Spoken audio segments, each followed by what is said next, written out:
আসসালামু আলাইকুম। আমি জরিনা, আপনারা দেখছেন জরিনা রান্নাঘর। আর আমার এই ছোট্ট চ্যানেলে সবাইকে অনেক অনেক স্বাগত। আজকের রেসিপি আলু পরোটা। তো স্কুল অফিসের টিফিন হিসাবে এই আলু পরোটা খুব অল্প সময়ে তাড়াতাড়ি বানানো যায়। তো চলুন, আমি এখানে 400 গ্রাম আটা নিয়েছি, আপনারা চাইলে ময়দা নিতে পারেন। আর এখন দিয়ে দিচ্ছি পরিমাণ মতো লবণ,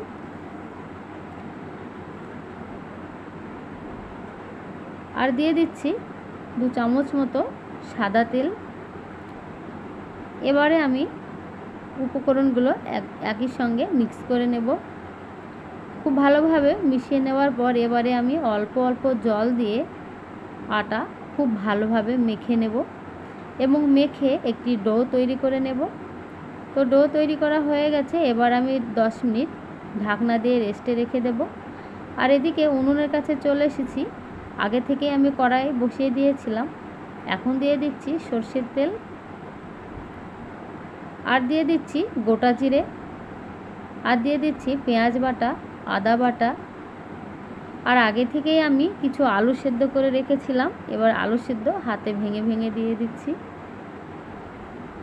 এবারে আমি খুব ভালোভাবে নাড়াচাড়া করে নেব এবং এখন আমি দিয়ে দিচ্ছি হলুদ গুঁড়ো, শুকনো লঙ্কা গুঁড়ো।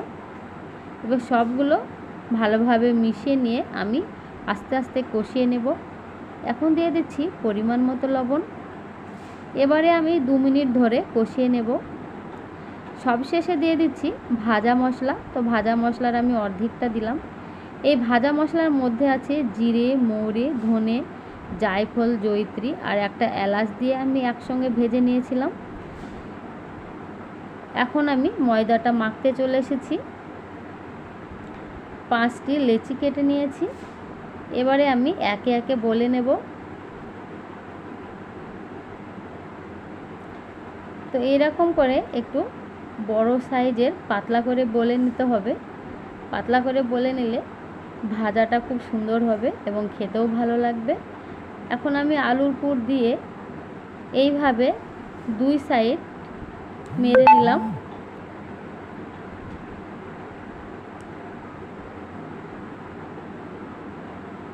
এরকমভাবে আমি পরোটা বানিয়ে নিলাম।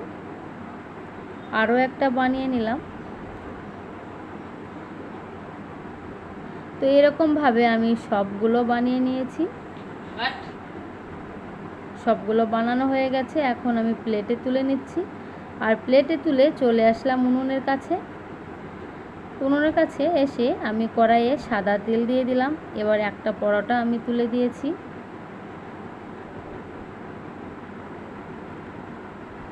তুলে আমি মিডিয়াম ফ্লেমে এপিট ওপিট খুব ভালোভাবে সেঁকে নেব।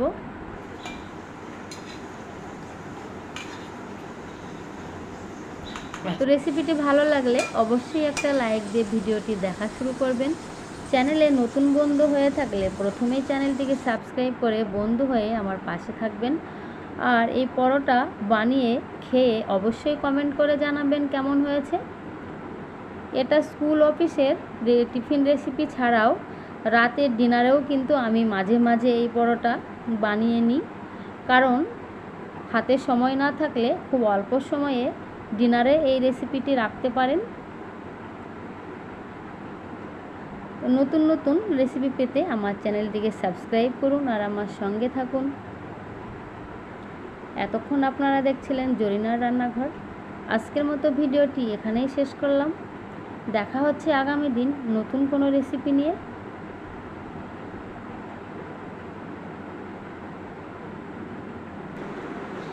যে কোনো চাটনি দিয়েও এই পরোটা আপনারা খেতে পারেন।